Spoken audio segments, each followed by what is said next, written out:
أعوذ بالله من الشيطان الرجيم. بسم الله الرحمن الرحيم. كذبت عاد المرسلين إذ قال لهم أخوهم هود ألا تتقون.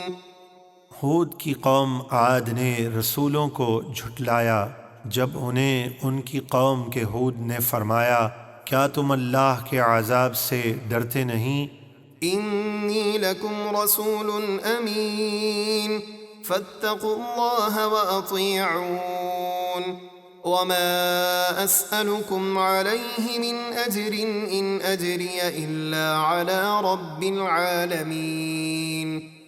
بے شک میں تمہارے لیے اللہ کی طرف سے ایک امانت دار رسول ہوں، تو تم اللہ سے ڈرو اور میری اطاعت کرو، اور میں تم سے اس تبلیغ دین پر کوئی اجرت نہیں مانگتا، میرا اجر تو اسی کے ذمے ہے جو سارے جہانوں کا پالنے والا ہے۔ أتبنون بكل ريع آية تعبثون وتتخذون مصانع لعلكم تخلدون وإذا بطشتم بطشتم جبارين فاتقوا الله وأطيعون.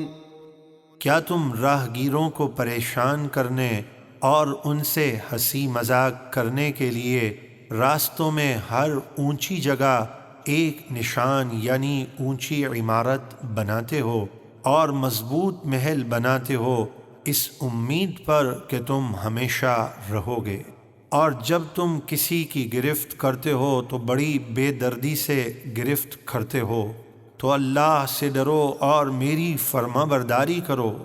واتقوا الذي أمدكم بما تعلمون أمدكم بأنعام وبنين وجنات وعيون إني أخاف عليكم عذاب يوم عظيم.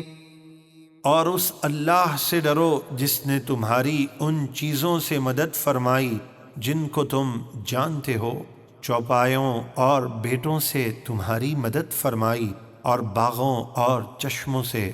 اگر تم میری بات نہیں مانو گے تو بے شک مجھے تم پر قیامت کے بڑے دن کے عذاب کا خوف ہے۔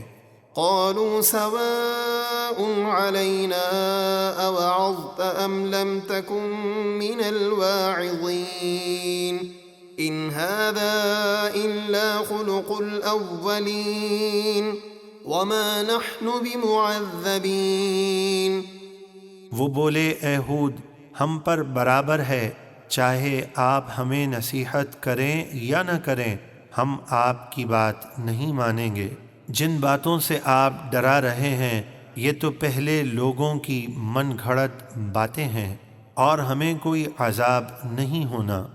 فكذبوه فأهلكناهم إن في ذلك لآية وما كان أكثرهم مؤمنين وإن ربك لهو العزيز الرحيم. تو انہوں نے ہود کو جھٹلایا تو ہم نے انہیں شدید آندھی کے عذاب سے ہلاک کر دیا، بے شک اس واقعے میں ضرور عبرت کی بڑی نشانی ہے، اور ان میں اکثر مسلمان نہ تھے، اور بے شک آپ کا رب ہی غالب مہربان ہے۔